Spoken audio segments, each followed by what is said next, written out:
다 같이 성경을 들고 일어서시기 바랍니다. 봉독해 드릴 하나님의 말씀은 요한계시록 21장 1절과 2절 말씀을 제가 봉독해 드리겠습니다. 이것은 하나님의 말씀입니다. 또 내가 새하늘과 새 땅을 보니 처음 하늘과 처음 땅이 없어졌고 바다도 다시 있지 않더라. 또 내가 보매 거룩한 성 새 예루살렘이 하나님께로부터 하늘에서 내려오니 그 준비한 것이 신부가 남편을 위하여 단장한 것 같더라. 아멘. 네, 앉으시기 바랍니다.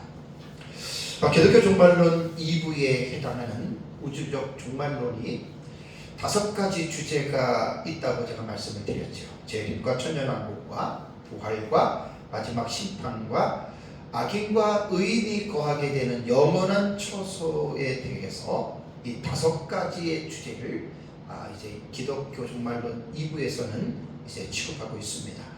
지난주에는 이제 5가지 주제 가운데 마지막 주제인 악인이 거하게 되는 영원한 처소인 지옥에 대해서 제가 2시간 말씀을 드리고, 이제 이번 주에는 오전과 오후 예배에 이제 의인이 거하는 영원한 처소인 천국에 대해서 이제 설교를 하고, 이제 기독교 종말론에 관한 이제 조직 신학에서 말하는 종말론에 관한 내용은 이제 32시간으로 오늘 오후까지 설교를 하고, 이 부분은 일단 이제 정리가 됩니다.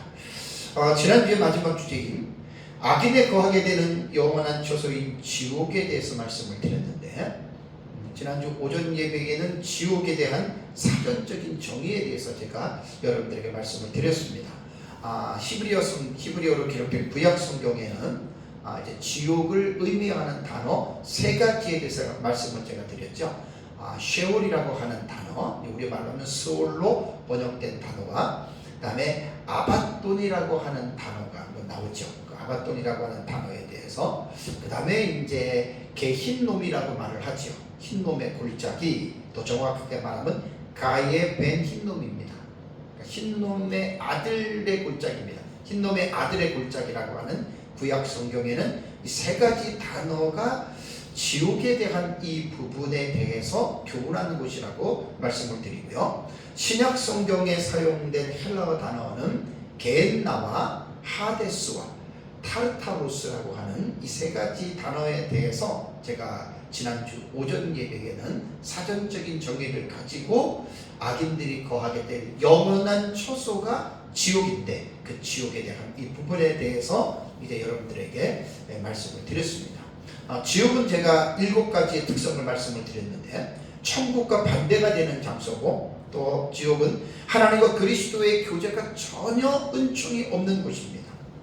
그리고 지옥은 사탄과 그의 사자인 귀신들이 사실 형벌을 받는 감옥이에요. 그 지옥이 그런 곳이고, 4번째는 하나님의 진노가 영원히 있는 곳입니다. forever forever, 영원토록. 그리고 그 지옥은 비탄과 고통을 경험하는 처절한 곳이라고 말씀을 드렸고, 그 비탄과 고통이 슬피 울며 이를 가는 장소다. 이 성경적인 다 표현이에요. 그 다음에 이제 마지막 7번째가 꺼지지 않는 유황 불못에서 영원토록 고통을 받는다. 꺼지지 않는 유황불, 유황불못입니다. 못, 호수라는 단어예요. 그래서 이 외에도 지옥에 대한 참사는 말로 형용할 수 없을 정도로 여러분 끔찍한 장소입니다. 혹자는 왜 사람들에게 두려움과 공포를 조장하려고 왜 그런 무서운 지옥에 대해서 말을 하느냐? 좀 좋은 긍정적인, 밝고 긍정적인 하나님의 나라인 좀 천국에 대해서 말해줬으면 좋겠다라고 말하는 사람들이 있습니다. 그러니까 지옥은 아예 말하지 말고 천국만 말하라고 말을 하는데, 여러분 그거는 틀린 말입니다. 지옥이 없는 천국이 있을 수 없고요, 천국이 없는 지옥이 있을 수 없습니다. 그러니까 천국과 지옥은 똑같이 강조를 해야 됩니다. 그래야 이 지옥이 있다는 것을 알아야 천국이 빛이 나는 거예요. 지옥이 없는 곳에서 천국은 빛날래야 빛이 날 수가 없습니다. 그래서 성경에서 지옥에 대한 교훈을 제일 많이 언급한 분이 누구라 그랬죠? 그분이 바로 예수님입니다. 예수님이 지옥의 참상과 실상에 대해서 가장 예수님께서 사복음서에서 지옥에 대한 교훈을 제일 예수님께서 말씀을 하셨습니다. 그래서 윌리엄 쉐드라고 하는 학자는 예수 그리스도는 영원한 멸망의 교리에 대해 지옥이잖아요. 책임을 지셔야 할 분이다. 너무 멋있는 말 아니에요? 지옥이 없다면 예수님이 책임을 져야 된다 그 말입니다. 그렇다면 예수님께서 왜 지옥에 대해서 이렇게 많이 말씀을 했을까요? 그것은 사람에게 불안과 공포와 두려움을 조성하기 위해서 예수님께서 지옥을 말한 것이 아니고 모든 죄인들로 하여금 이 처참한 지옥에 가지 말고 하나님의 나라인 천국에 들어가기 위하여, 그래서 그것을 목적으로 예수님께서 지옥을 교훈하셨다라고 제가 지난주에 말씀을 드렸습니다. 그래서 구약 성경에 하나님은 에스겔을 통해서 이제 하나님의 마음을 표현했잖아요. 그것이 에스겔 33장 11절 말씀을 제가 여러분들에게 말씀을 드렸습니다. 에스겔 33장 11절을 보면 하나님이 에스겔에게 뭐라고 얘기를 했냐면, 너는 그들에게 말하라. 주 여호와의 말씀이니라. 나의 삶을 두고 맹세하노니, 하나님이 말씀하시기를, 나는, 하나님의 말씀입니다, 나는 악인이 죽는 것을 기뻐하지 아니하고 악인이 그의 길에서 돌이켜 떠나 사는 것을 기뻐하노라. 이게 구약 성경에 기록된 하나님의 마음이에요. 하나님은 무조건 심판만 하고 불의에 대해서 심판만 하고 인간의 처참한 어떤 그러한 상황으로 몰고 가시는 그런 분이 아니라, 하나님은 그 악인들이 그 악한 길에서 돌이켜서 회개하고 사는 길로 돌아오기를 원하는 것이, 여러분, 이것이 하나님의 본 마음입니다. 그래서 이스라엘 족속아 돌이키라. 너희 악한 길에서 떠나라. 어찌 죽고자 하느냐 하셨다 하라. 이것은 하나님의 공의의 하나님이시기 때문에 잘못된 일에는 벌을 주고 잘한 일에는 상을 베푸시는 이 하나님의 공의의 원칙에 입각했기 때문에 하나님은 그렇게 하신다라는 말입니다. 그리고 신약 성경에 사도 바울을 통하여 하나님의 마음을 또 한 번 드러내셨죠. 디모데전서 2장 4절에 하나님은 모든 사람이 구원을 받으며 진리를 아는 데에 이르기를 원하시느니라 라고 말을 했습니다. 예수님이 지옥에 대해서 그렇게 처참한 지옥을 리얼하게 말씀하신 이유는 사람들에게 불안과 공포와 두려움을 조성하려고 한 것이 아니라, 모든 사람이 그러한 처참한 지옥에 빠지지 않고 하나님이 거하시는 나라인 천국에 들어오기 위해서 예수님은 지옥에 대해서 그렇게 많이 말씀하셨다는 말입니다. 하나님은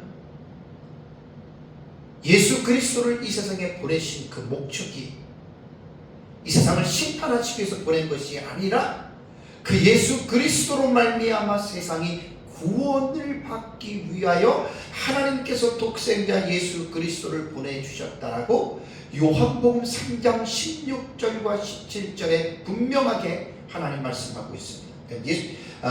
말씀을 제가 드리겠습니다. 요한복음 3장 16절과 17절은 하나님이 세상을 이처럼 사랑하사 독생자를 주셨으니 이는 그를 믿는 자마다 멸망하지 않고 영생을 얻게 하려 하심이라. 자, 그리고 17절에 하나님이 그 아들을 세상에 보내신 것은 초림의 목적입니다.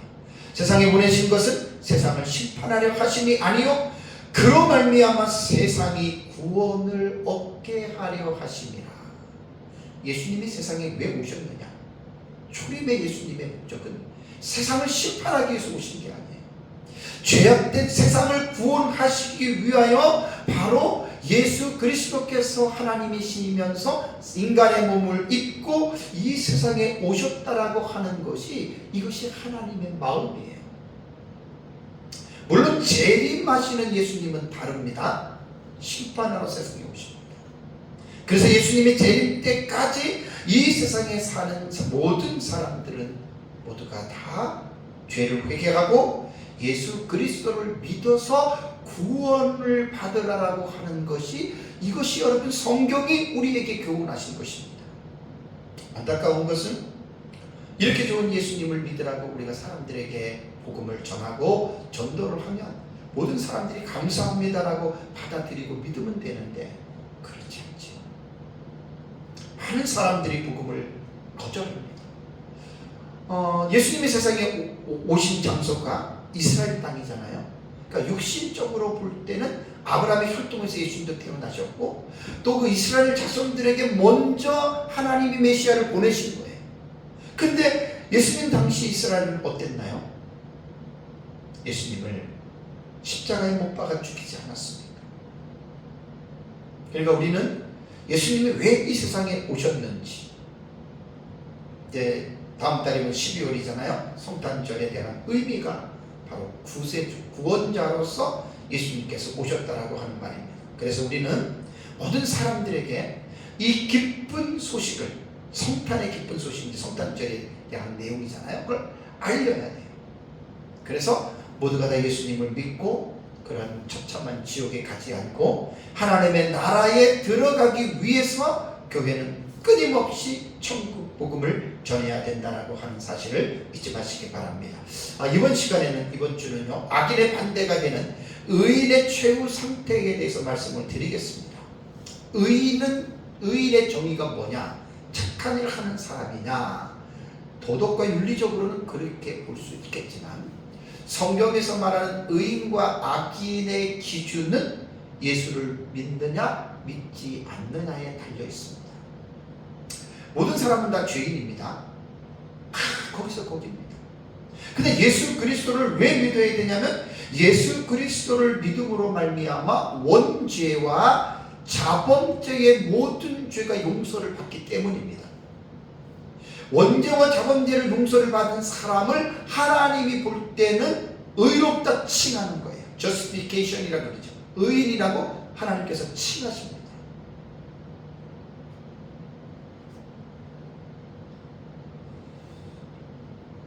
제가 조직신학 종말론에서 루이스 폴컵의 조직신학의 그 틀을 가지고 여러분들에게 지금까지 설교를 하고 있는데, 물론 똑같이 하지는 않습니다. 이제 다른 부분들은 또 제가 다르게 하는데, 루이스 폴컵의 조직신학 종말론에 보면은 의인의 최후 상태에 대해서 세 가지를 말을 합니다. 첫 번째는 새 창조, 두 번째는 의인의 영원한 거처, 세 번째가 의인이 받는 상급의 성질에 대해서 말하고 있습니다. 조직신학자들의 책들을 보면 거의 다가 이 루이스 폴컵의 이 종말론의 틀을 벗어날 수가 없습니다. 왜냐하면 대학자거든요. 그래서 제가 이제 그 틀을 가지고 이제 제가 여러분들에게 이 종말론에 대한 이 부분을 계속해서 지금 설교하고, 뭐 또 없는 부분은 또 제가 만들어서 넣기도 하고, 또 나와 저와 다른 내용은 또 제가 저희 입장에서 여러분들에게 지금 말을 하고 있는데요.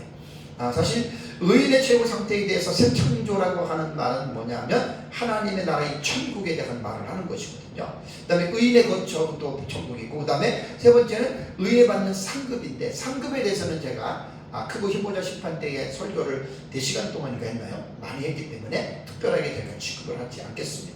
그래서 이번 설교는 제 자신이 연구한 내용들을 가지고 별 내용이 없더라고요. 루이스 폴컵에게는. 그래서 제가 연구한 내용을 가지고 여러분들에게 좀 말씀을 제가 드리는 시간을 갖겠습니다. 자, 그러면 먼저 의인이 거하게 되는 장소가 천국이잖아요. 천국을 하나님의 나라라고 말을 합니다. 그렇다면 하나님의 나라란 무엇인가? 나라에 대한 개념을 먼저 정리해야 됩니다. 제가 가끔 하나님의 나라가 나오면 여러분들에게 늘 말씀을 드리죠. 나라를 충족시키는 보통 세 가지 요소들을 학자들이 많이 얘기를 합니다. 왕, 그 다음에 백성, 그 다음에 영토입니다.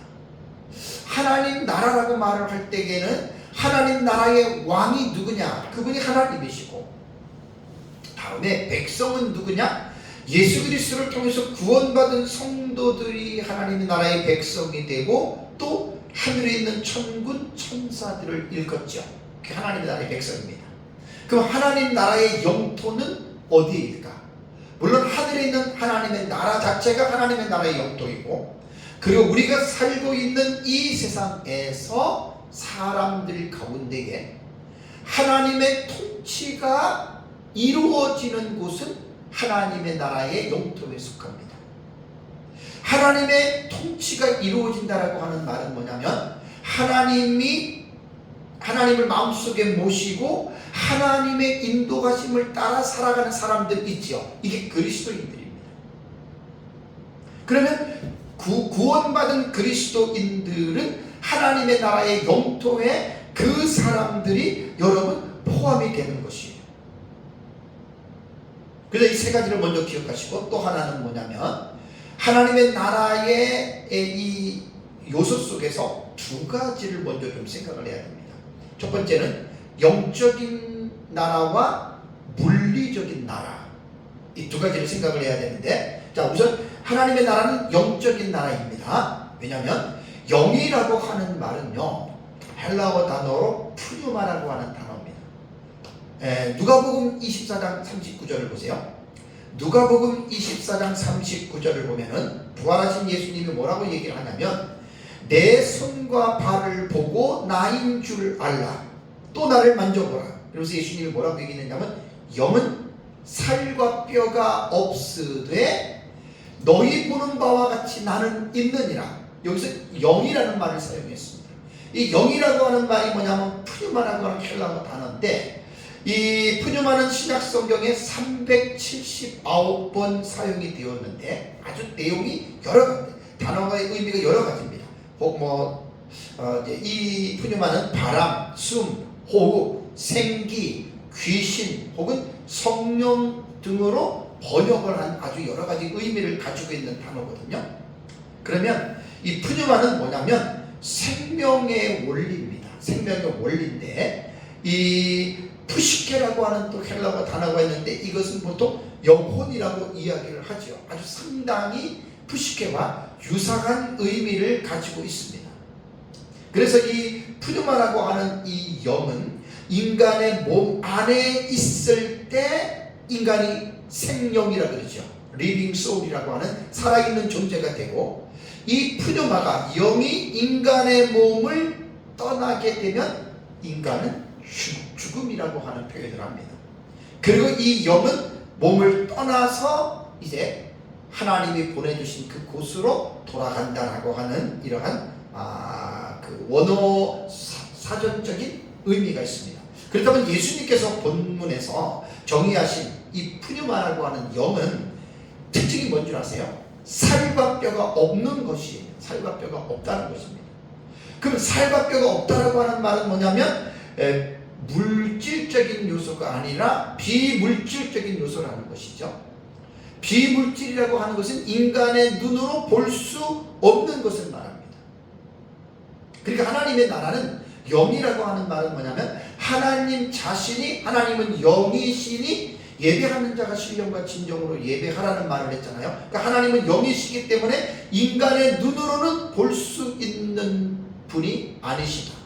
물질적인 존재가 아닌 비물질적인 존재라고 하는 것, 이게 하나님의 나라의 요소입니다. 또 하나는 뭐냐면 하나님의 나라는 물리적인 나라입니다. 자, 여기서 이제 이 말을 대부분 처음 들을 거예요. 자, 물리적인 하나님의 나라라고 하는 말은 뭐냐면 인간의 눈으로 보고 만질 수 있는 물질적인 형체를 가지고 있는 나라가, 그것이 바로 천국이라고 하는 말입니다. 그 어떻게 보이지 않는 속성과 보이는 속성, 이 두 가지를 가지고 있을까요? 여기서 하나 오해하면 안 되는 것이, 우리가 하나님의 나라는 현재에 임한 나라와 완성되는 나라가 있잖아요.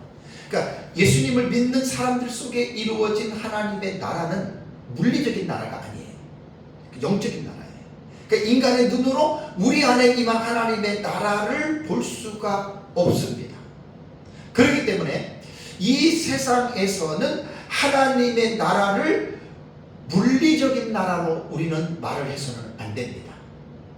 보이지 아니하는 영적인 나라만 말을 해야 되고, 제가 지금 말씀드리는 이 물리적인 나라라고 하는 이 말은 뭐냐면 이 세상에서는 아니지만 이 세상 마지막 날에 죽은 사람들이 부활하죠. 그리고 크고 힘보다 심판대 앞에서 심판을 받아서 천국과 지옥으로 갈라지죠. 여기에서 부활체를 입은 구원받은 성도들이 들어가는 그 천국은 물리적인 형체를 지니고 있는 나라입니다. 대부분 이런 말들은 처음 들을 거예요. 이게 무슨 말인가? 근데 어려운 게 하나도 없는 게 뭐냐면, 자, 부활체가 뭐지요? 부활체. 부활했다라고 하는 말은 뭐냐면 영체가 아닙니다. 영혼도 있지만 몸이 다시 새롭게 영원한 생명을 누릴 수 있는 형체로 본질이 바뀌어진 것이 부활체거든요. 그 부활체는 뭐냐? 인간의 눈으로 볼 수 있는 물리적인 형체를 가지고 있는 것이, 여러분, 이것이 부활체입니다. 그러니까 마지막 날에 모든 사람이 부활했다라고 하는 말은, 인간은 물리적인 부활체를 가지고 있고 영혼도 가지고 있는 거예요. 부활하신 예수님을 생각해 보십시오. 십자가에 죽기 전에 예수님의 육체는 지금 우리가 가지고 있는 육체와 똑같습니다. 밥을 먹어야 되고 잠을 자야 되고 병이 걸릴 수도 있고 죽을 수도 있는 그 육체를 가지신 거란 말이에요. 근데 예수님 십자가에서 죽으시고 사흘 만에 다시 살아나신 그 몸은 부활체죠. 그러니까 겉으로 볼 때는 십자가에 죽으시기 이전의 몸과 부활하신 몸은 겉으로 볼 때는 어땠어요? 똑같았어요. 그죠? 근데 부활체는 본질이 달라요. 늙지도 않고 죽지도 않고 병들지도 않는, 여러분, 그것이 부활체입니다. 그래서 누가복음 24장 39절에 보면 부활하신 예수님이 제자들에게 나타나니까 제자들이 깜짝 놀라서 이거 혹시 유령 아닌가 귀신 아닌가 이렇게 얘기를 했잖아요. 그때 누가복음 24장 39절을 보면 예수님이 뭐라고 얘기를 했냐면, 내 손과 발을 보고 나인 줄 알라. 또 나를 만져보라. 그래서 예수님은 영은 살과 뼈가 없으되 너희 보는 바와 같이 나는 있느니라, 이 말씀을 하셨던 거예요. 그렇다면 구원받은 사람은 마지막 날에 부활하잖아요. 부활해서 부활체를 입고 어디를 갑니까? 천국을 들어가잖아요. 그 천국을 들어가는 것이 계시록 22장, 오늘 봉독해드린 22장 1절에서 1절 2절이지만 21장과 22장 5절까지가 부활한, 구원의 완성을 이룬 부활체인 성도들이 영원토록 들어가 사는 천국이 계시록 21장에 나오는 새 예루살렘 성입니다. 새 하늘과 새 땅, 새 예루살렘 성입니다. 그러니까 하나님의 나라는 영적으로 존재했지만 마지막 날에 부활한 성도들이 부활체로 들어가는 곳이 새 예루살렘 성은 영적인 나라이기도 하지만 물리적인 형체를 가지고 있는 나라입니다. 그래서 계시록 21장, 이제 21장에 나오는 새 예루살렘에 대해서는 오후 예배 때에 제가 1절에서 4절까지를 제가 주의하면서 이제 천국에 대한 이 부분은 여러분들에게 제가 설교를 하겠습니다. 자, 하나님에 대해서 우리가 이해해야 될 것이, 하나님은 영이십니다. 하나만 알면 안 됩니다. 영이시면서도 하나님은 육체도 가지고 계신다. 자, 하나님은 성부, 성자, 성령 삼위일체주죠. 성부, 성자, 성령이죠. 성부와 성자는 영적인 분이세요. 육체적인 모습은 없어요. 성자 예수님은 인간의 몸을 입고 오시기 전에는 영적인 형상만 있었지만 사람의 몸을 입으시면서부터 성자 예수님은 인간의 육체를 취하셨습니다. 자, 십자가에 죽으시고 3일 만에 부활하셨죠. 그리고 부활하신 예수 그리스도께서 하늘로 올라가셨어요. 지금 예수님은 하늘에서 어떻게 계세요? 부활체로 계세요. 그러니까 부활한 육체를 계속 예수님을 입고 계시고, 재림하실 때 예수님은 어떻게 하세요? 영혼만 오십니까? 영체만 오십니까? 부활하신 육체를 입고 오세요. 그리고 예수님은 영원토록 부활한 육체를 가지고 예수님은 영원토록 예수님은 존재하십니다. 그래서 하나님에 대해서 삼위일체 하나님을 우리가 논리적으로 구분한다면 성부와 성령 하나님은 영적인 모습, 영적인 형체를 갖고 계시지만 성자 하나님은 인간의 육체인데 지금 우리가 가지고 있는 이 육체가 아니라 부활하신 영생체인 그 육체를 가지고 성자 예수님은 계십니다. 그래서 하나님은 영이시면서도 육체를 가지고 영원토록 계시는 분이라고 여러분들이 믿으셔야 됩니다.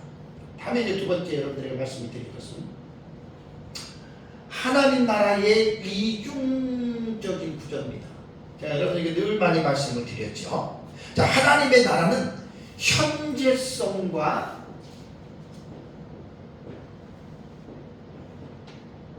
미래성이라고 하는 이중적인 구조를 가지고 있어요. 하나님의 나라는 현재성이라고 하는 말은 뭐냐면 이미 임한 하나님의 나라입니다. already죠. 이미 하나님의 나라는 믿는 자들 속에 임하였다. 이게 현재 임한 하나님의 나라예요. 누가복음 11장 20절과 21절에 바리새인들이 하나님의 나라가 어느 때에 임하니까 묻거늘 예수님에게 물었습니다. 예수께서 대답하여 이르시되 뭐라고 말씀했습니까? 하나님의 나라는 볼 수 있게 임하는 것이 아니요. 그 다음에 또 여기 있다 저기 있다고도 못하리니 하나님의 나라는 너희 안에 있느니라. 이게 현재에 임한 하나님의 나라예요. 그렇다고 이 현재 임한 하나님의 나라가 완전한 하나님의 나라냐? 아니라는 말입니다. 그래서 but not yet이라고 하는, 그러나 아직은 완성되지 아니겠다. 그래서 하나님 나라에 대한 사상은 반드시 두 가지를 꼭 경험해야 됩니다. 또 알고 있어야 됩니다. 제일 중요한 것은 이 세상에서 예수 그리스도를 믿은 사람들은 반드시 내 안에 하나님의 나라가 이루어졌다라고 하는 이 확신이 없으면 그 사람은 구원받은 사람 아닙니다. 놀라운 일입니다. 이것은 받은 자 외에는 알 수가 없습니다. 그래서 아까 제가 하나님의 나라에 대해서 여러분들에게 말씀을 드릴 때 하나님의 나라의 영토를 말을 할 때는 하나님의 통치가 임하는 장소, 그 하나님의 통치를 따르는 그 사람은 하나님의 나라의 그 천국의 일원이라고 볼 수가 있는 거예요. 그래서 예수님의 말씀처럼 보면은 하나님의 나라는 믿는 너희 안에 이미 임한 거예요. 그래서 하나님의 나라는 이중적인 already but not yet, 이미 내 안에 임해 있는 하나님의 나라를 구원받은 사람들은 이거를 느끼는 정도가 아니라 실제적으로 내 안에 임마누엘로 임재하시는 하나님 나라의 왕이신 그분이 내 안에 살아계셔서 날마다 늘 나를 지배하시고 다스리고 계신다라고 하는 이 사실을 우리의 영혼이 알지 못한다면 그 사람은 구원받은 사람이라고 볼 수 없습니다. 하나님의 나라는 현재 임한 하나님의 나라를 분명히 이해하고, 그러나 완성된 나라가 아니기 때문에 이제 하나님의 나라는 완성되는 시점이 있다. 자, 그래서 오늘 제 설교가 이제 본론으로 들어가면 이렇습니다. 오늘 설교 제목이 하나님의 나라와 세상 나라의 연관성이라고 하는 제목을 잡았거든요. 하나님의 나라와 이 세상이 어떠한 연관이 있을까?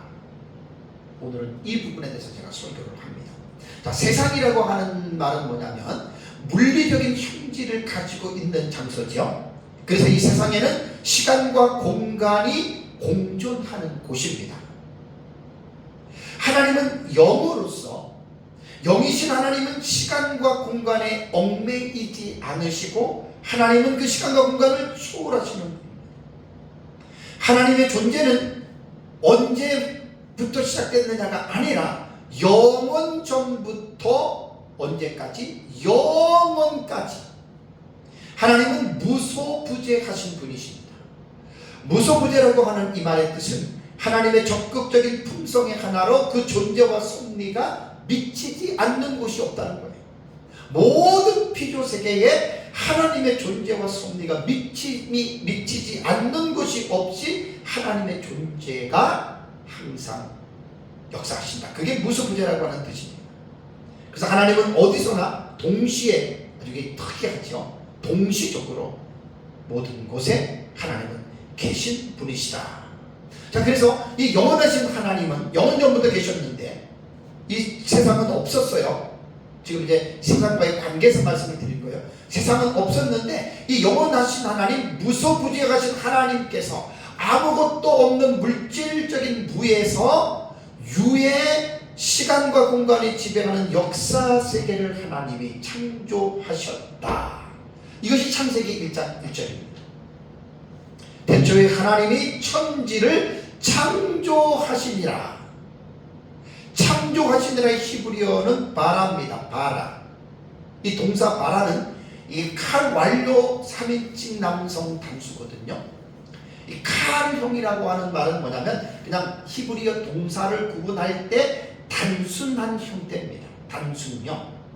뭐 사역형이 있고 강조형, 보통 히브리어 동사는 세 가지로 구분을 하는데 그냥 단순한 형태인데, 이 단순한 형태에서 칼형은 뭐냐면 능동태입니다. 능동태, 수동태, 중간태, 이렇게 태가 있는데 능동태인데요. 여기에서 바라라고 하는 이 동사는요, 하나님의 창조 행위를 나타내는 데에만 사용된 순전한 신학적인 용어라고 학자들은 말을 하고 있습니다. 그래서 폰 라드라고 하는 신학자는 그의 명저 창세기 주석에서 이 창조하시니라라고 하는 바라라고 하는 이 동사는 어떻게 표현했냐면, 하나님은 이 천지 만물을 창조하실 때 전혀 힘들이지 않고 그냥 만드셨다. 좀 특이한 말을 했어요. 또 한편으로는 재료에 관한 진술과는 연결이 없어요. 그러니까 무엇을 가지고 무엇을 만들었다라고 하는 이러한 것과 연결되지 않기 때문에 무에서 창조를 하셨다라고 이렇게 말을 했습니다. 여러분, 특이하지 않습니까? 만약에 인간의 힘과 인간의 어떤 능력으로 우주를 한번 만든다고 생각해 보십시오. 얼마나 많은 시간과 자원이 필요하겠습니까? 상상이 안 되죠, 그죠? 그러니까 이것이 인간과 하나님의 차이예요. 그러니까 하나님은 이 우주를 만들 때 전혀 힘들이지 않고, 그 어떤 재료를 가지고서 만든 것이 아니라, 물론 인간은 흙으로 만드셨지만 하나님이 천지를 창조하시는 모든 기본적인 구성들은 뭐라고 말씀하셨냐면은 창세기 1장에는 하나님께서 가라사대입니다. 요메르와 엘로힘, 여호와께서 말씀하시되 하늘과 땅은 있으라, 공중에는 새들이 날아라, 물에는 모든 생물들이 있어라. 요메르와 엘로힘, 여호와께서 가라사대. 하나님이 말씀하시니까 말씀하시는 대로 그대로 모든 것들이 실제하는 피조물들이, 만물들이 여러분 존재하게 됐다라고 하는 말이에요. 그래서 학자들은 창세기 1장 1절에 이 바라라고 하는 동사를 보면서 하나님이 천지 만물을 창조하신 것은 무에서 유의 창조로 말을 하는 거예요. 근데 우리가 하나님의 나라와 세상의 나라의 연관성에서 우리가 먼저 알아야 될 사실은 뭐냐면, 영이신 하나님은 하나님 나라의 왕으로서 그분이 존재하셨다라고 하는 것을 여러분 알아야 되고요. 그 하나님께서 이 세상의 시간과 공간이 존재하는 물리적인 나라를 창조하셨다라고 하는 것을 여러분 알아야 됩니다. 진화론자들이 말하는 것처럼 이 세상은 우연히 존재했다 그러잖아요. 여러분, 우연은 없습니다. 또 사람은 아메바가 진화하여서 원숭이가 되고 또 원숭이가 사람이 되었다라고 하는 이러한 진화론은 허구고 도저히 말이 되지 않는 그런 가설입니다. 모든 것, 사람도 하나님께서 창조하셨다라고 성경은 분명하게 이제 말씀을 하고 있습니다. 자, 그렇다면 먼저 이제 오늘 설교의 본론이 이제 하나님 나라와 세상 나라의 연관성인데 제가 먼저 써놨습니다. 이 파란색 위에 부분을 하나님의 나라로 우리가 보는 거예요. 하나님의 나라로. 그러면 태초에 하나님이 천지를 창조하시기 전에는 이 세상 나라는 없었어요. 그러니까 물질의 세계는 없었습니다. 그냥 하나님의 나라, 영원한 하나님의 나라만 여러분 존재했습니다. 그래서 하나님의 나라는 뭐라고도 부르냐면은 천국이라고도 부르죠. 하늘 천자의 나라 국자. 영어로는 heaven입니다. heaven. 그러니까 하늘에 있는 나라다. 그래서 우리말에는 천국이라고 여러분 이렇게 부르는 거예요. 그러면 하나님의 나라는 언제부터 여러분 존재했을까? 이거 지금 되게 중요한 거예요. 하나님의 나라는 몇 억만 전? 몇 억만 년 전에 존재했을까요? 그게 아닙니다. 자, 하나님의 나라를 시간적으로 제가 표현을 한다면 하나님의 나라는 영원 전이라고 또 붙이는 것도 영원 전부터 영원까지 존재합니다. 그러니까 시작에 대한 그게 여러분 없습니다. 영어로 말하면 from eternity of eternity입니다. 그러니까 영원 전부터 하나님이 존재하셨기 때문에 하나님의 나라는 영원 전부터 시작이 없어요. 그리고 하나님의 나라는 끝이 없어요. 이 하나님께서 어떻게 해요? 천지를 창조하셨다. 이렇게 보시오. 그 천지 창조는 물리적인 세계잖아요. 하나님께서 물리적인 세계를 하나님이 어떻게 해요? 자, 창조하셨다. 왜 하나님이 창조하셨을까요? 왜 하나님께서 영원하신 하나님이 왜 이 세상이라고 하는 물질적인 세계를 하나님이 창조하셨을까요? 우연히? 심심하셔서? 아닙니다. 목적이 있습니다. 이사야 43장 7절을 보세요. 이사야 43장 7절을 보면은 뭐라고 얘기했냐면 내 이름으로 불려지는 모든 자 곧 내가 내 영광을 위하여 창조한 자를 오게 하라.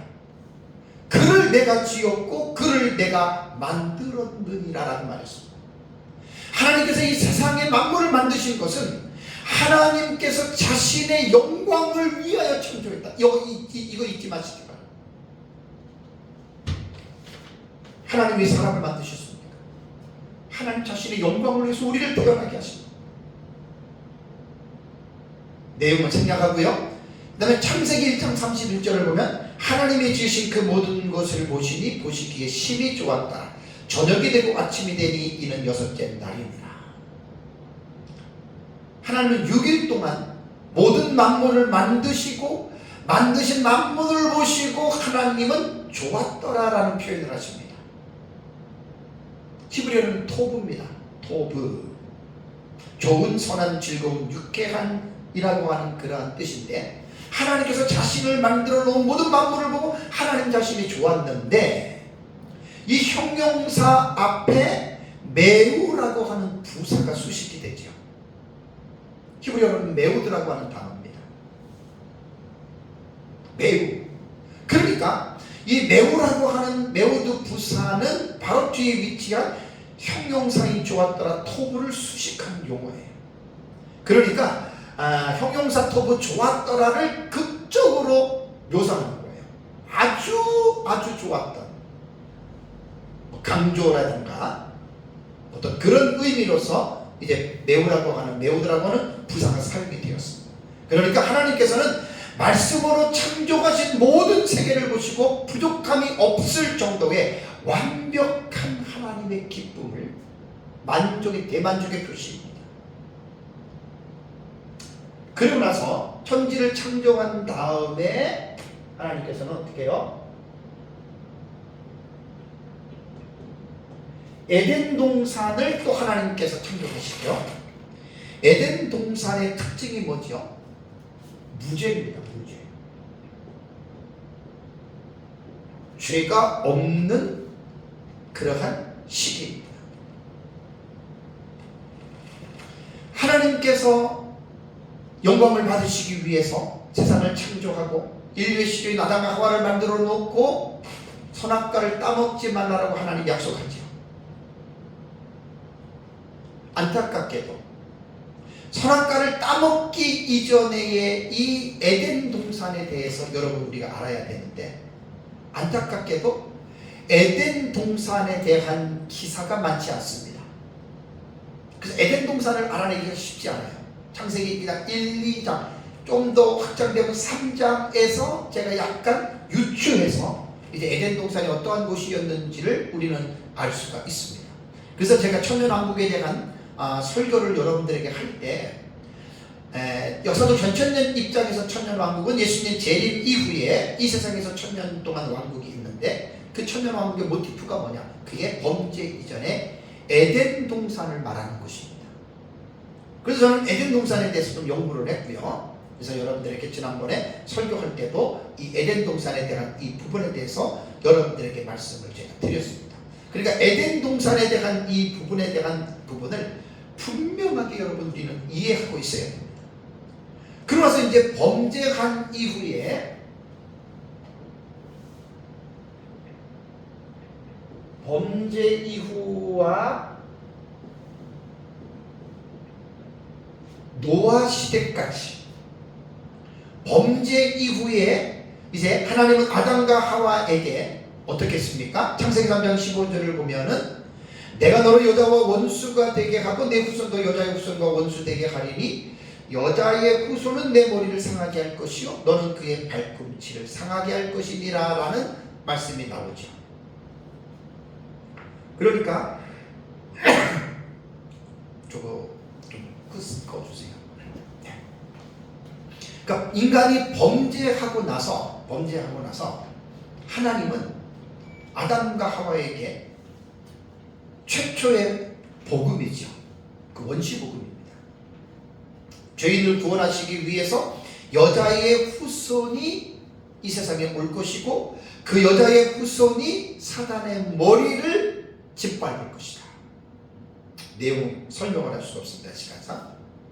그러면서 이제 아담과 하와는 에덴에서 쫓겨나고 온갖 불행과 저주의 고통 속에서 살아가게 되죠. 그다음에 노아 시대에 어떤 일이 일어납니까? 홍수와 바벨탑 사건 기억나시죠? 아담의 10대 후손이 노아입니다. 노아 시대에 대해서 창세기는 뭐라고 말씀을 하고 있냐면 온 땅이 하나님 앞에서 부패했다. 폐괴했다라는 말이에요. 악했다는 말입니다. 그리고 땅에 있는 자의 행위가 완전히 부패가 됐다. 창세기 6장 11절과 12절에 나옵니다. 그 결과 하나님은 노아의 가족 8명만 남기고 모든 인류가 물의 심판을 받아서 죽게 됩니다. 그래서 노아의 8 식구로 다시 인류가 재번성이 되죠. 그래서 이제 인간이 번성이 되면서 이들이 바벨탑을 쌓는 사건이 나오죠. 바벨탑은 하나님을 대적하는 아주 교만한 그러한 행위였기 때문에 하나님께서 인류에게 그때만 해도 언어가 하나였죠. 구음이 하나라고 했는데 인류의 언어를 혼잡하게 만들었고 서로가 언어가 다르니까 커뮤니케이션이 이루어지지 않잖아요. 그래서 서로가 함께 살지 못하고 이제 흩어지 바벨탑 사건 이후에 온 인류가 흩어지게 됩니다. 그러고 나서 이제 아브라함부터 이삭과 야곱이라고 하는 족장의 시대가 여러분 이제 이루어지죠. 그리고 야곱의 후손인 야곱의 12아들들이 있고 그 12아들들을 통해서 이제 요셉이 애굽으로 먼저 팔리게 되고 다 이게 하나님의 섭리입니다. 요셉이 팔리게 되고 그 다음에 이제 홍수로 인해서 아브라함의 자손, 야곱의 자손들이 어떻게 돼요?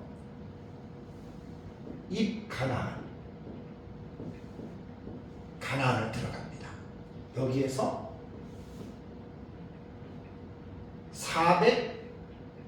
430년간 가나안의 이스라엘 백성들이 머뭅니다. 지금 제가 이 세상 역사를 지금 쭉 정리를 해주는 거예요. 정리를 간단하게. 약 430년 동안 가나안에, 아니 애굽이죠. 애굽, 가나안이 아니고 이 애굽입니다. 애굽을 들어갔다. 애굽에 들어가서 430년 동안 이제 이스라엘 백성이 거하다가 하나님의 약속의 때가 되니까 어떻게 돼요? 출애굽을 하죠. 애굽에서 나옵니다. 출애굽하면서 이스라엘 백성들이 어떻게 되나요? 광야 40년의 기간을 그들이 이제 겪게 됩니다. 자, 애굽에 들어갈 때는 야곱의 후손들이 70명이라고 얘기를 했는데 그 숫자가 430년이 지나자마자 약 섞여사는 무리까지 출애굽을 한 인원을 학자들이 약 200만 명 가까이로 보고 있거든요. 그러니까 430년 만에 큰 민족으로 성장했습니다. 이것은 하나님의 약속의 결과입니다. 하나님이 아브라함 호련 단신인 아브라함을 하나님이 부를 때 내 자손이 하늘의 별과 같이 바다의 모래와 같이 많아질 것이라고 하나님은 아브라함에게 약속하셨죠. 신실하신 하나님은 약속을 분명하게 지키십니다. 그래서 아브라함의 혼자가 그의 자손들을 통해서 시간이 흐르면서 이스라엘 백성들이 출애굽할 때 약 200만 명이라고 하는 하나의 거대한 민족을 이루고 그들이 광야에서 40년이라고 하는 그 기간 동안을 하나님으로부터 훈련을 받고 그들이 어떻게 됩니까? 이 가나안을 들어갑니다. 이거 다 설명하려면 이 성경 전체를 말해야 되기 때문에 가나안을 들어가서 이스라엘 백성은 어떻게 해요? 이 가나안과 사사 시대를 맞이하죠. 이 사사기를 보면 나옵니다. 약 350년간의 기간이 보통 사사 기간을 봅니다. 그러니까 가나안을 들어갈 때는 여호수아의 인도 아래 이스라엘은 가나안을 정복하고요. 근데 여호수아의 이후에는 이스라엘을 인도할 지도자가, 뚜렷한 지도자가 없습니다. 그래서 이들은 많은 혼란을 겪습니다. 시간상 빨리빨리 해야 돼요. 다음에 이제 이스라엘 백성들에게는 어떠한 시대가 돌아오냐면 통일왕국 시대가 돌아옵니다. 사울, 다윗, 솔로몬에 의해서 통일왕국 시대가 돌아오고 그 다음에 이스라엘은 분열왕국 시대가 또 돌아가죠. 왕국이 두 개로 갈라지죠.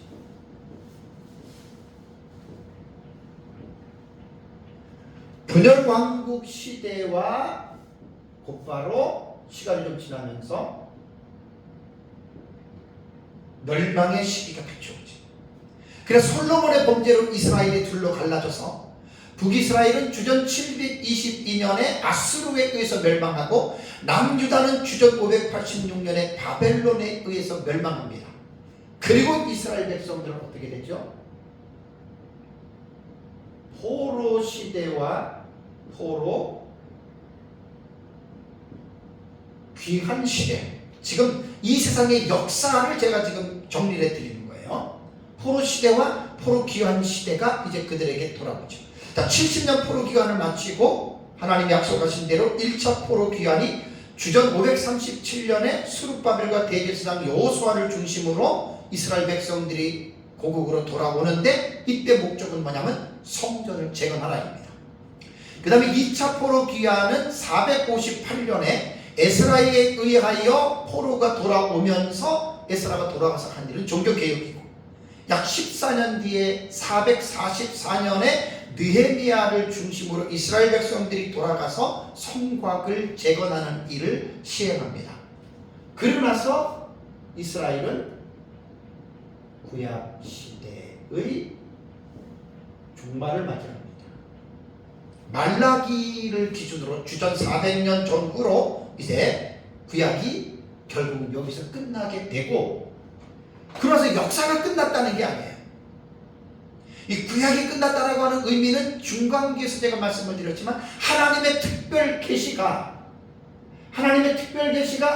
창조 때부터 말라기 때까지는 하나님의 특별 계시가 계속해서 이 세상에 자기 택한 백성들에게 주어졌지만, 구약이 종결됐다라고 하는 말은 뭐냐면 하나님의 특별 계시가 스탑이 된 거예요. 멈춤. 하나님은 이 세상을 역사를 통치하시고 다스리셨지만 하나님의 특별한 계시는 구약 시대에 이때부터 종결이 되고, 신약 시대까지 그 기간을 뭐냐면 중간기 시대라고 해요. 구약과 신약의 중간기 시대가 약 400년 정도의 중간기 시대가 있습니다. 이때는 하나님의 특별 계시가 멈춘 거고요. 그러고 나서 이제 신약 시대가 도래하죠. 신약 시대의 도래는 예수 그리스도의 탄생으로 신약의 시대를 보지만, 신약 시대의 또 하나의 특징은 멈추었던 하나님의 특별 계시가 나타났다는 거예요. 세례 요한에게 나타났죠. 그 다음에 마리아에게 나타났죠. 요셉과 마리아에게. 이게 이제 신약 시대의 특징입니다. 그래서 신약 시대의 특징은 뭐냐면 예수님께서 12제자를 부르셔서 예수님께서 이제 사역을 하시죠. 그래서 이제 예수님 죽으시고, 그 다음에 이제 초대교회의 시대가 도래합니다. 초대교회라고 할 때는 사도들의 제자인 속사도 시대로 보면 됩니다. 그러고 나서 이 세상 역사는 중세기를 맞이합니다. 중세시대는 그레고리 1세 때를 보통 학자들마다, 교회사 학자들마다 구분하는 시점이 다른데, 그레고리 1세 주후 590년부터 이제 이렇게 보기 시작합니다. 그래서 중세시대가 오고요. 다음에 이제 중세시대 다음에 종교개혁 시대가 돌아오죠. 주후 1517년에 루터와 칼빈에 의해서 로마 카톨릭의 잘못된 굴레에서 벗어나 성경으로 돌아가자는 수호 아래 기독교의 본질을 회복시킨 것이 종교개혁입니다. 10월 30일 날에 제가 종교개혁주의 좀 설교를 해야 되는데, 제가 좀 주제 설교를 하다 보면 제가 좀 그런 설교들을 못한 게 좀 아쉬움이 있어요. 종교개혁의 특징은 뭐냐면 5 솔라입니다. 솔라 스크립트라, 오직 성경; 솔라 그라티아, 오직 은혜; 솔라 피데, 오직 믿음; 솔루스 크리스투스, 오직 그리스도; 솔리 데오 글로리아, 오직 하나님의 영광. 이걸 5 솔라라고 그래요. 그래서 중세 약 1000년 동안에 로마 카톨릭의 미신적이고 혼합주의의 신학의 굴레에서 벗어나게 된 것이, 하나님은 이 세상에서 루터와 칼빈을 통해서 1517년에 종교개혁의 그 깃발을 들게 하신 겁니다. 그래서 종교개혁이 끝나고 나서 근현대 시대를 맞이하게 됩니다. 서양의 근대는 종교개혁이 지나고 17세기 이후로 보는데 이제 산업혁명이 이루어지잖아요. 그죠? 그때부터 이제 근대사로 보고, 최근의 역사는 우리는 현대사로 이렇게 봅니다. 자, 그리고 이제 신약시대가 계속해서 지금 이 시대에 흘러가고 있으면서 중요한 것은 뭐냐면, 예수님 재림 직전이라고 하는 이 시대를 여러분 관심을 가지셔야 돼요.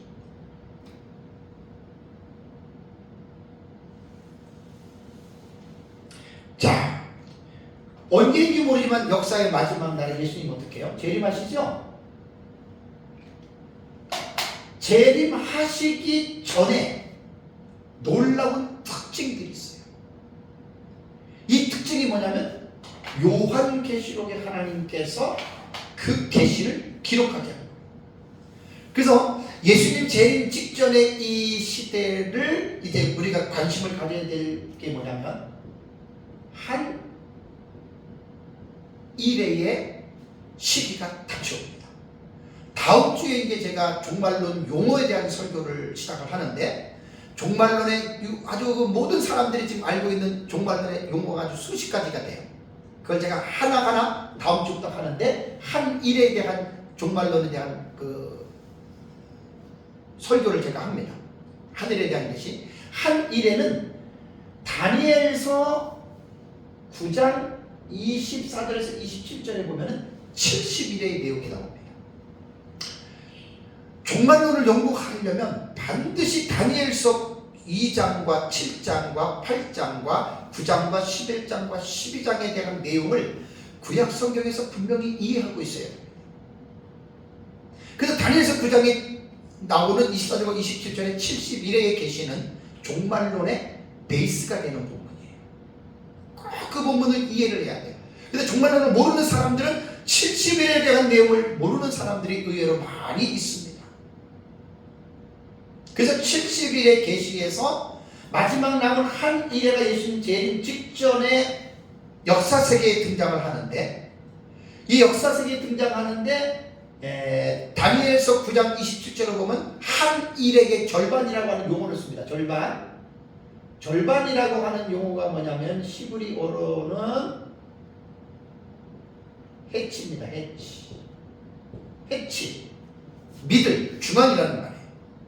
그래서 한 일회가 딱 절반으로 구분이 된다. 이게 이제 제 요한계시록 주의 책 그 내용입니다.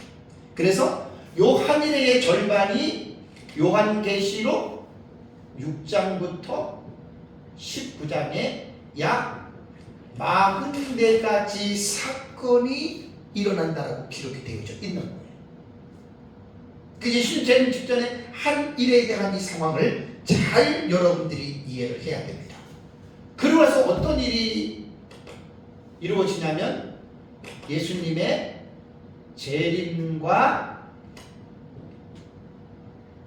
천년 왕국이 이루어집니다. 그래서 무천년은 예수님 재림하면 끝이고, 무천년은 신약시대 전체를 천년왕국으로 본다고 했죠. 전천년은 그렇게 안 봐요. 예수님 재림 이후에 이 세상에서 천년왕국이 이루어질 거로 믿는 게 이 역사적 전천년의 종말론이에요. 싸울 필요 전혀 없어요. 신학적 성경 해석적 입장입니다. 그리고 나서 예수님께서 재림한 이후에 천년 왕국이 이루어진 다음에 천년 왕국 이후가 어떻게 되느냐. 자, 그렇다면 보세요. 창세기 1장에 보면은 하나님이 천지 창조하셨어요. 에덴 동산, 범죄 이후, 홍수, 아브라함, 이베구, 출애굽, 입가나안, 통일왕국, 분열왕국, 토로시대, 구약시대, 중간기, 신약시대, 초대교부, 중세, 종교개혁, 근현대, 예수님 재림, 그 다음에 예수님 천년 왕국. 그러고 나서 이제 계시록 20장 제가 우주적 종말론 설교를 했잖아요. 거기 보세요. 20장 11절을 보세요. 또 내가 크고 흰 보좌와 그 위에 앉으신 이를 보니 땅과 하늘이 그 앞에서 피하여 간데 없더라. 21장 1절에 내가 생하늘과 새 땅을 보니 처음 하늘과 처음 땅이 없어졌고 바다는 다시 있지 않더라. 이제 5회 이 부분은 주의 설교를 합니다. 재림의 천년 왕국 이후에 부활과 천지의 소멸입니다. 모든 죽은 자가 부활하고 천지가 사라집니다. 하나님이 뭐라고 그러죠? 나는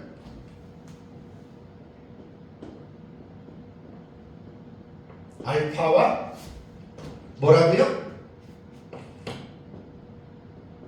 오메가다. 헬라어로 오메가 대문자 이렇게 됩니다. 나는 알파와 오메가다. 시작과 마침이다. 혹은 시작과 끝이라고 얘기했죠.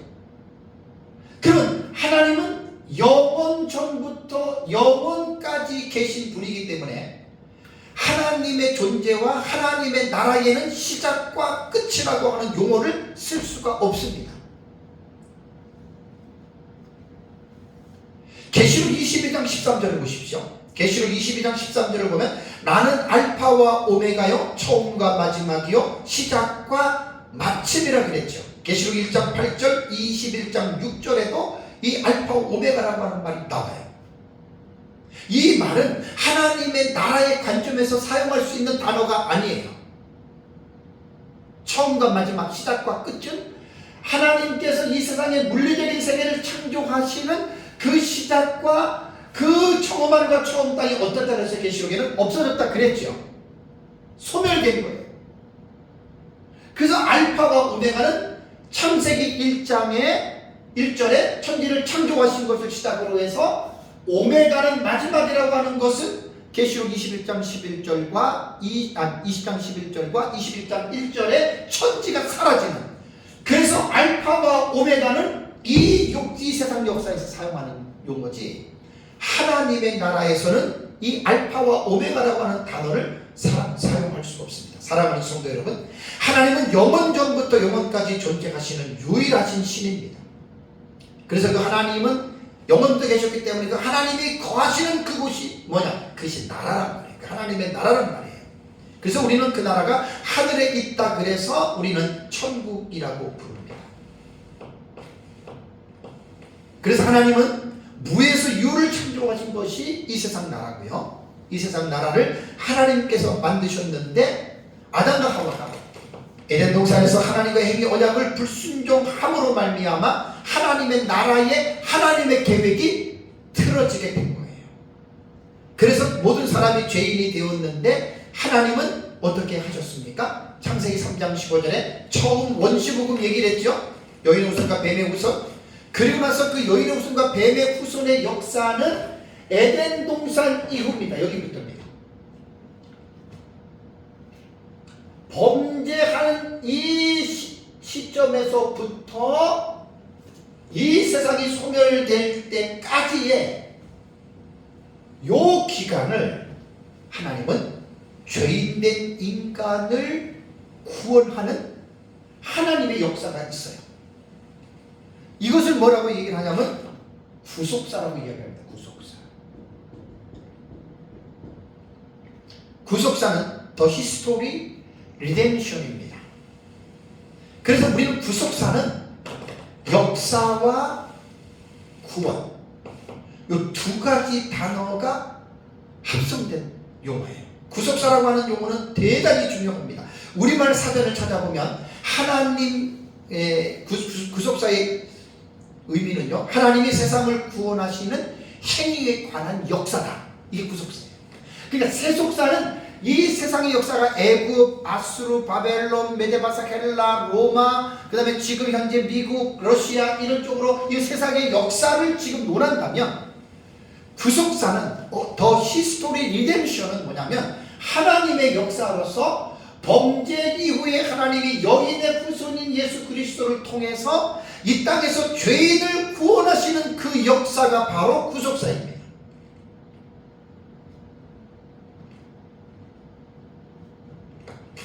시간이 너무 많이 갔네요. 안타깝네요. 한 시간 반 정도는 제가 설교를 해야 되는데 지금 1시간 넘었습니다. 좀 맞춰야 되는데 좀 안타깝습니다. 천국을 우리가 논할 때에는 하나님, 영원하신 하나님의 나라와 이 세상의 나라의 연관성을 이렇게 이해를 하셔야 된다는 말이죠. 이거를 이해하지 못하면 안 돼요. 우리는 지금 이 세상에서 지금 살아가고 있는데 우리는 뭘 기대하고 있죠? 영원한 하나님의 나라를 기대하는 거예요. 영원 전부터 영원까지 존재하는 이 하나님의 나라를 여러분 구원받은 사람은 오매불망 학수고대하면서 기다려요. 로마서 8장 19절과 23절을 보면 피조물이 고대하는 바는 하나님의 아들들이 나타나는 것이라. 그 바라는 것은 피조물도 썩어짐의 종로로 한 데서 해방되어 하나님의 자녀들의 영광의 자유에 이르는 것입니다. 그 다음에 22절에 피조물이 다 이제까지 함께 탄식하며 함께 고통을 겪고 있는 것을 우리가 아느니라. 그뿐 아니라 또한 우리 곧 성령의 처음 익은 열매도 우리 구원받은 자들이에요. 우리까지도 속으로 탄식하여 양자될 것 곧 우리 몸의 속량을 기다리느니라. 그러니까 구원받은 우리도 무엇을 기다리느냐? 지금 천국에 가 있는 영혼들도 지금 기다리고 있는 것이 있습니다. 부활을 기다립니다. 부활해서 우리가 어디를 들어가느냐? 하나님의 나라를 들어가는 것입니다. 간절하게 우리가 기다리는 것이 이 세상이 아닙니다.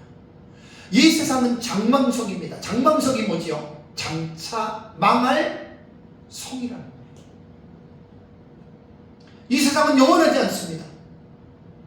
마지막 불로서 심판을 받습니다.